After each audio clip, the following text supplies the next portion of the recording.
नमस्कार, बहुत स्वागत है आप सभी का सुबह के हमारे इस खास बुलेटिन में। मैं हूं आपके साथ मरियम अली। चलिए जल्दी से तमाम बड़ी खबरों पे नजर डाल लेते हैं।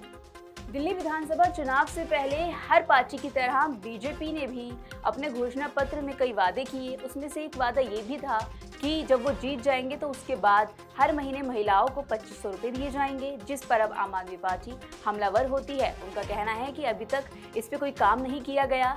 इसी को लेकर मनोज तिवारी जो बीजेपी के सांसद हैं, उनका बयान सामने आया है। उन्होंने कहा है कि जल्द महिलाओं को 2500 रुपए मिल जाएंगे। ये हमारा वादा है, हम इसको पूरा करने जा रहे हैं। अभी हम उसकी कैटेगरी को रजिस्ट्रेशन करा करके फुलफिल करेंगे। ये कोई सड़क पे तो फेंकना नहीं है, हमें हर उपयुक्त व्यक्ति के अकाउंट में देना है। तो उसके लिए हमारी कार्रवाई शुरू हो रही है। ये जो इनको गर्मी हो रही है, आम आदमी पार्टी अपने तो कुछ किया नहीं, अब इनको लग रहा है इतने बड़े बड़े वादे कैसे पूरे करने जा रही है बीजेपी। हमने वादा किया, हम वादा पूरा करेंगे। इन लोगों के इस अफरा तफरी से दिल्ली को सावधान रहना चाहिए।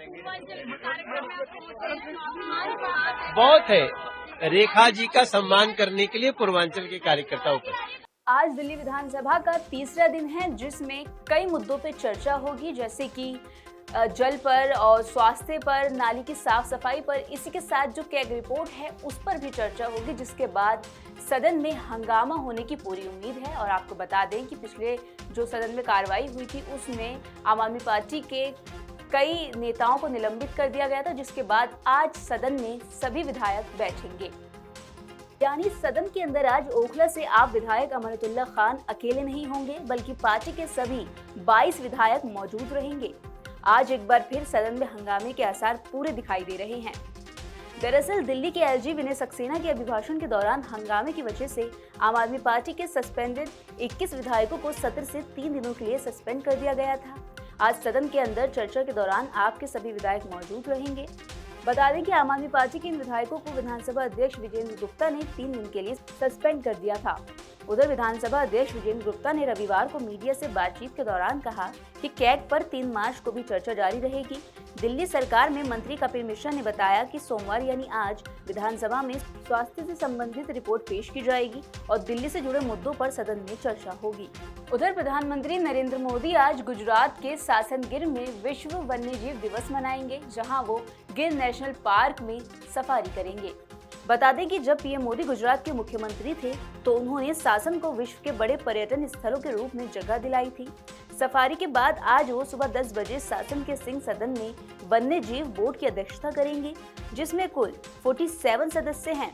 इनमें सेना प्रमुख, कई राज्यों के सदस्य, एनजीओ, वन सचिव आदि शामिल हैं। इसके बाद वो दोपहर 12 बजे सोमनाथ मंदिर पहुंचेंगे।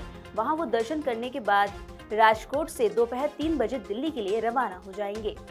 दरअसल एशियाई शेरों के एकमात्र घर सासन गिर के विकास के लिए गुजरात के सीएम रहते हुए पीएम मोदी ने कई बड़े फैसले लिए थे, जिसकी वजह से आज देश विदेश से लाखों पर्यटक सासन गिर में शेर देखने आते हैं।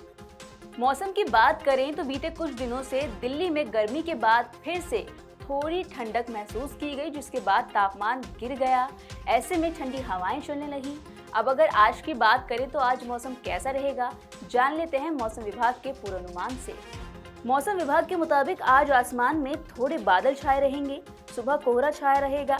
अधिकतम तापमान 29 डिग्री सेल्सियस और न्यूनतम तापमान 13 डिग्री सेल्सियस पर बना रहेगा। आईएमडी के मुताबिक बीते दिन यानी रविवार को दिल्ली में अधिकतम तापमान 27 डिग्री सेल्सियस दर्ज किया गया, जो सामान्य से 0.4 डिग्री कम था और पिछले दिन से 1.6 डिग्री ज्यादा। वहीं न्यूनतम तापमान 14.2 डिग्री सेल्सियस दर्ज किया गया, जो सामान्य से 0.8 डिग्री कम है।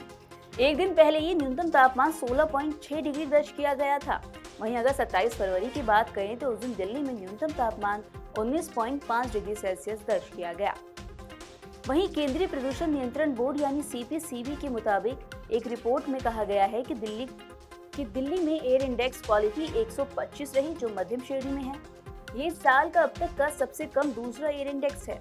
अमेरिका के व्हाइट हाउस में हाल ही में यूक्रेन के राष्ट्रपति व्लादिमीर जेलेंस्की और अमेरिका के राष्ट्रपति डोनाल्ड ट्रंप के बीच तीखी बहस देखने को मिली। उस बहस के बाद काफी चर्चा होने लगी, दुनिया भर में इसकी खबरें फैल गईं। ऐसा कहा जा रहा था कि अगर जेलेंस्की के ऐसा रवैया रहा तो वो उनके देश के लिए भारी पड़ सकता है और अमेरिका की जो मदद के दरवाजे हैं उसके लिए वो बंद हो सकते हैं। लेकिन अब जानकारी के मुताबिक ऐसा कहा जा रहा है कि जेलेंस्की के जो तेवर हैं वो नरम पड़ गए हैं। मीडिया रिपोर्ट्स के मुताबिक जेलेंस्की ने अमेरिका से कुछ गारंटी मांगी है और कहा है कि अगर अमेरिका वो गारंटी पूरी कर देगा तो जेलेंस्की अपना राष्ट्रपति पद भी छोड़ने के लिए तैयार है और मिनरल डील भी करने के लिए तैयार है। आपको बता दें कि जेलेंस्की ने रविवार को कहा कि वो अमेरिका के राष्ट्रपति डोनाल्ड ट्रंप के साथ रिश्ते सुधार सकते हैं, लेकिन बातचीत को बंद कमरों में जारी रखा जाना चाहिए। उन्होंने ये भी कहा कि अगर यूक्रेन को नाटो की सदस्यता मिलती है और सुरक्षा की गारंटी मिलती है तो वो पद को छोड़ने के लिए बिल्कुल तैयार हैं। हालांकि जेलेंस्की इस बात पर भी अड़े हुए हैं कि यूक्रेन और रूस के साथ शांति समझौते के दौरान वो अपना इलाका बिल्कुल नहीं छोड़ेंगे। उन्होंने ये बात एकदम साफ कर दी है। तो ये थी वो सभी जरूरी खबरें जो हमने आपको बताई। हम आपको इसका अपडेट भी लगातार देते रहेंगे, बस उसके लिए आपको जुड़े रहना होगा नवोदय टाइम्स पंजाब केसरी के साथ।